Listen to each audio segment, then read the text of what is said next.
Captain Isaiah Brooks gripped the yoke of the Boeing 737, his eyes scanning the instrument panel as the plane cruised at 35,000 feet.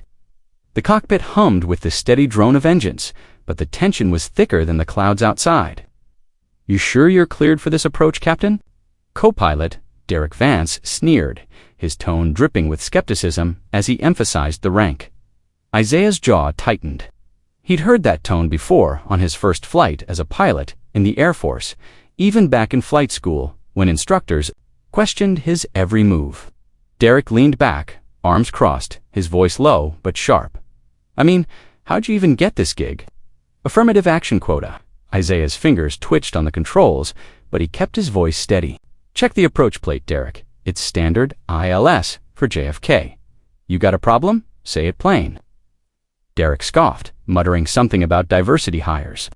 The radio crackled, and Isaiah's mind flashed to his years of grinding night classes, simulator hours, and proving himself to every skeptic who saw his skin before his wings.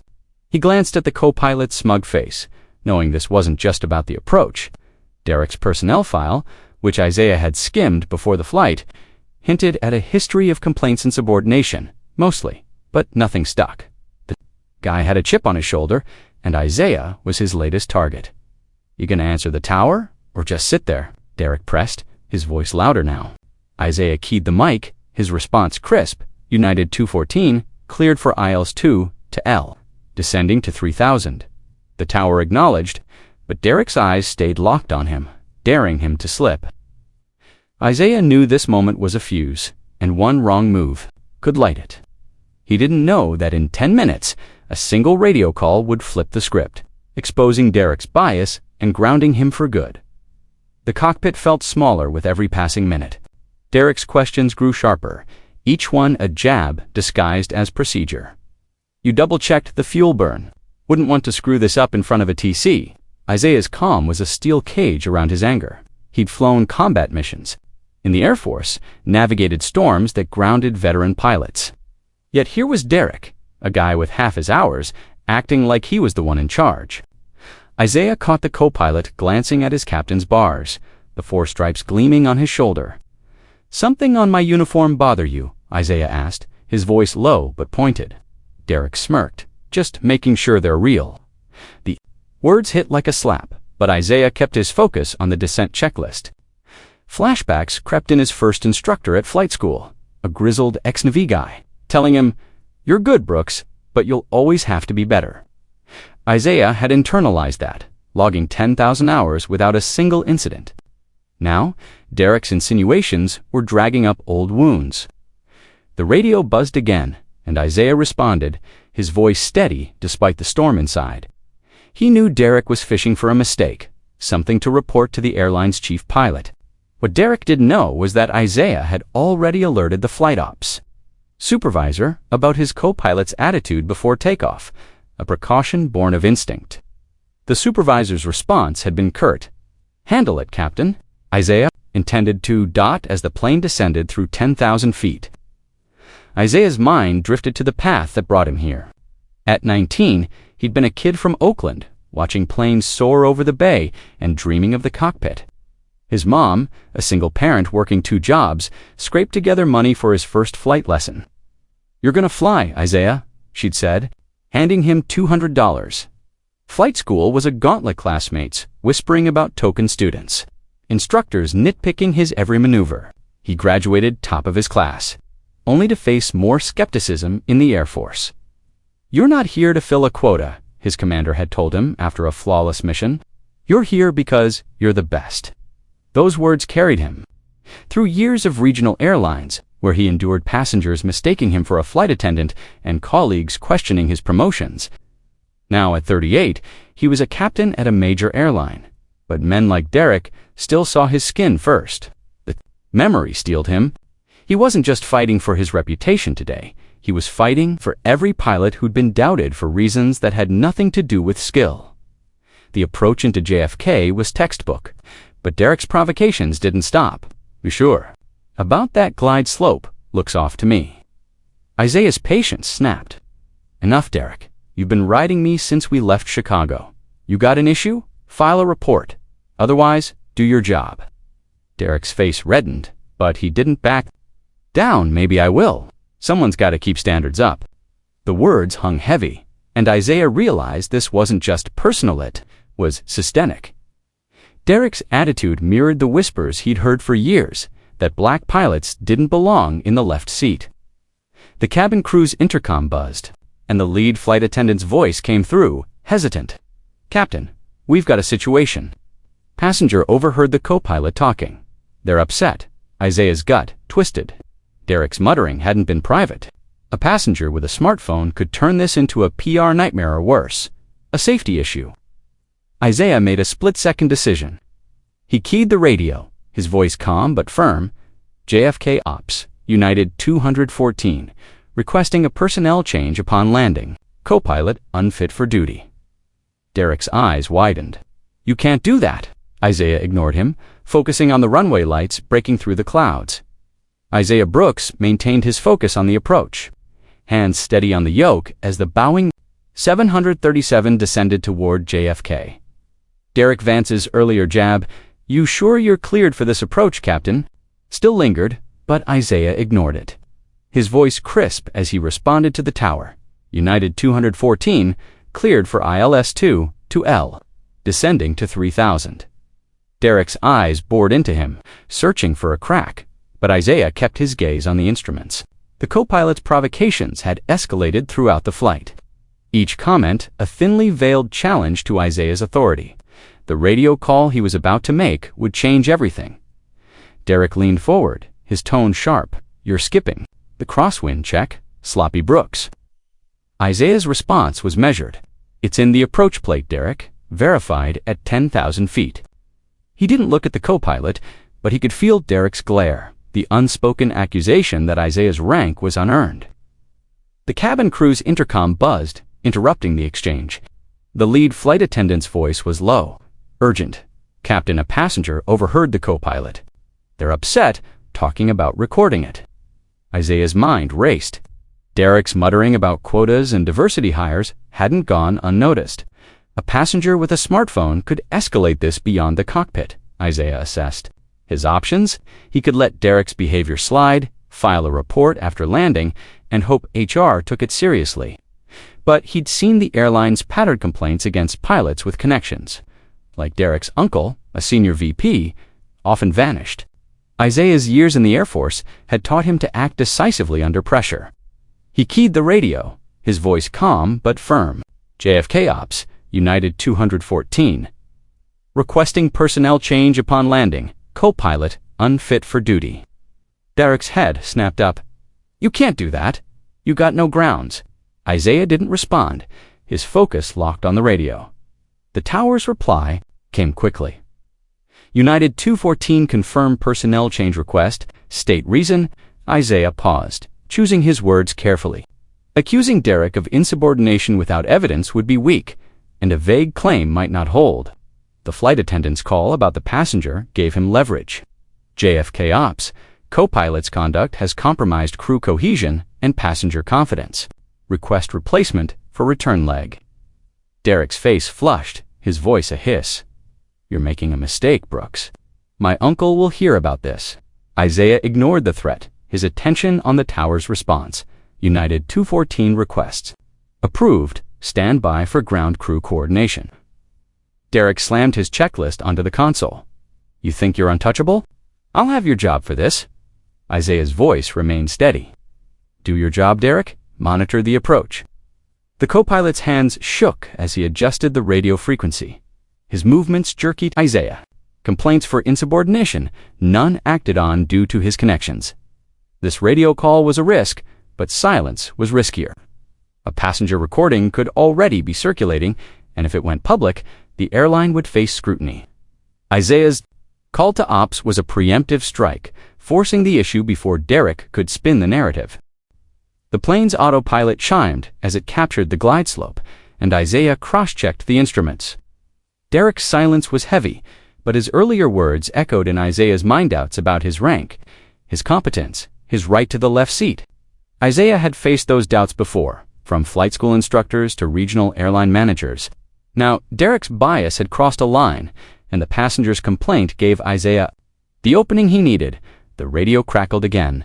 United 214, ground crew will meet you at gate 12. Replacement co-pilot assigned. Isaiah acknowledged, his voice professional. Roger, United 214. Derek's breathing was audible, his hands clenched. You're done, Brooks?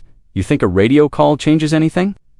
Isaiah didn't engage. He'd flown combat missions, navigated emergencies, and earned his stripes through skill, not favors. Derek's outburst was noise, not substance. As the plane descended through 1,000 feet, Isaiah focused on the landing. The runway lights came into view, and he disengaged the autopilot, hands steady on the controls. Derek's presence was a distraction, but Isaiah blocked it out. The passenger's recording, if real, could shift the balance. For now, his call to ops had set the stage. Derek's fate and his own would hinge on what happened at the gate. Isaiah Brooks taxied the Boeing 737 to Gate 12 at JFK, the plane's engines winding down as he completed the post-landing checklist. Derek Vance's earlier words, "You're done, Brooks. You think a radio call changes anything?" echoed in his mind, but Isaiah kept his focus on the task. His call to ops requesting Derek's replacement had been a calculated move, prompted by the flight attendant's report of a passenger overhearing Derek's derogatory remarks. Aware that the real confrontation was about to begin, Derek stormed out of the cockpit, his face red as he grabbed his flight bag. "You're gonna regret this," he muttered, shoving past the lead flight attendant. At the gate, two airline officials, Ruiz, the operations supervisor, and Tom Heller, a union representative, stood waiting alongside a security officer. A small crowd of passengers lingered, some whispering, others holding phones. Isaiah noted one passenger, a woman in a blazer, typing rapidly on her device. Carla stepped forward, her expression grim. "Captain Brooks, we need to talk now." She gestured to a side office near the gate. Derek, already in the terminal, was speaking animatedly to Heller, pointing back at Isaiah. Derek's voice carried, drawing glances from passengers. Isaiah remained silent, following Carla into the office. "Captain, a passenger recorded your co-pilot. It's bad." She played a grainy video. Derek's voice, clear despite the cabin noise, muttering, "Quotas got him that seat. He's not qualified." The footage, taken while Isaiah was in the lavatory, showed Derek leaning toward the first officer's seat, his tone bitter. The passenger, later identified as a civil rights lawyer, had posted it to X, where it was gaining traction, 3,000 reposts in the last 20 minutes. Isaiah's call to ops had been prescient. The video gave it weight. Carla paused the clip. "The passenger contacted us directly. She's demanding action. Says she'll go to the media if we don't respond." Isaiah nodded, processing the implications. Derek's comments weren't just insubordination. They were discriminatory, captured on record. Heller, the union rep, shifted uncomfortably.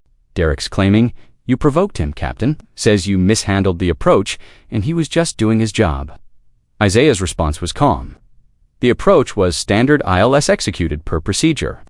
Derek's comments started before takeoff. "Check the cockpit voice recorder." Carla exchanged a glance with Heller. "We're pulling Derek from the return flight. Reserve co-pilot's already en route, but this video, it's a problem.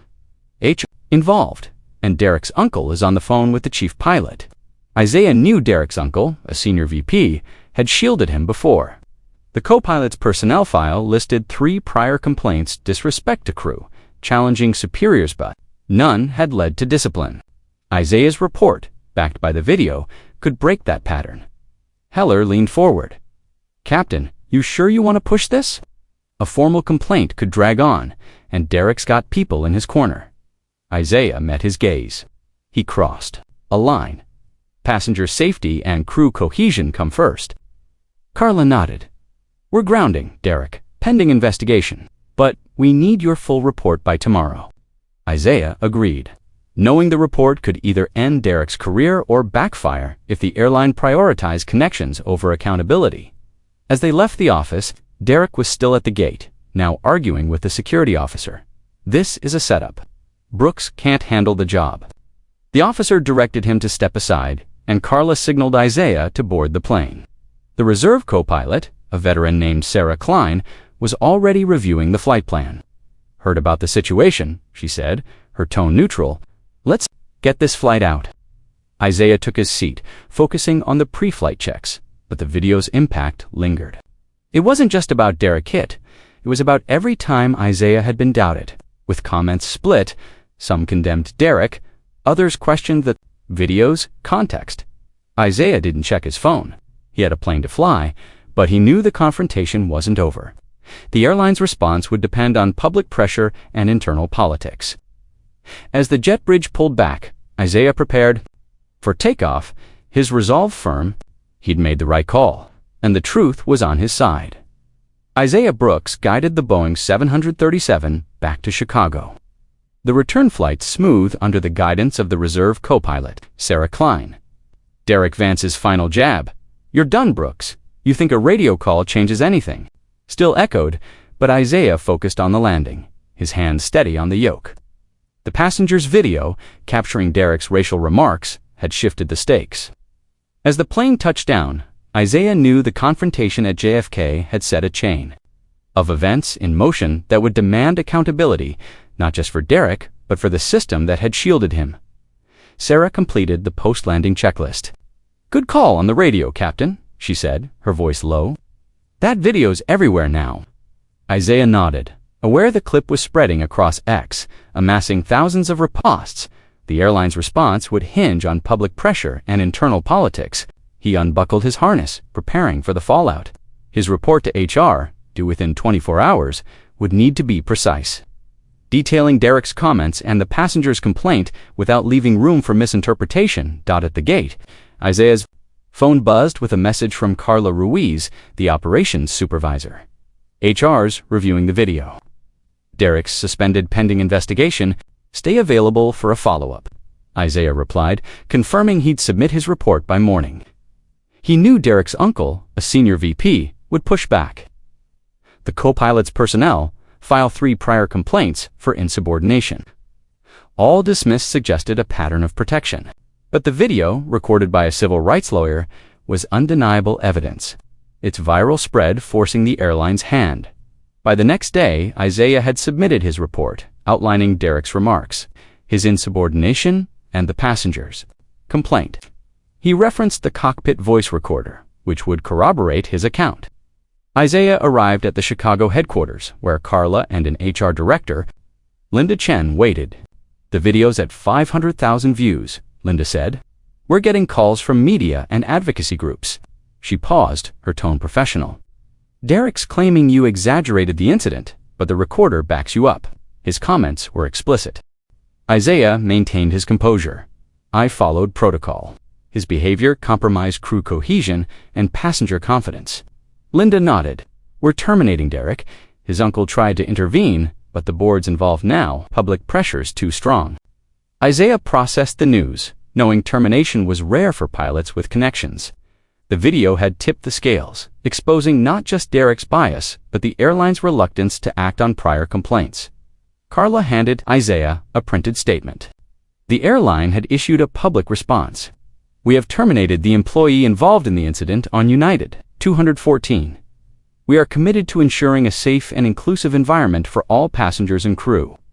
Isaiah skimmed it, noting the careful wording. It addressed the immediate issue but sidestepped the broader pattern of leniency. Toward pilots like Derek, he knew the system hadn't changed overnight, but this was a start. The HR meeting concluded with a directive. Isaiah was cleared to resume his schedule. Linda added, "We may need you for a press statement. The lawyer who posted the video is pushing for policy changes." Isaiah agreed, though he preferred to stay out of the spotlight. His focus was flying, not publicity. As he left the office, his phone showed notifications from The video had sparked debates.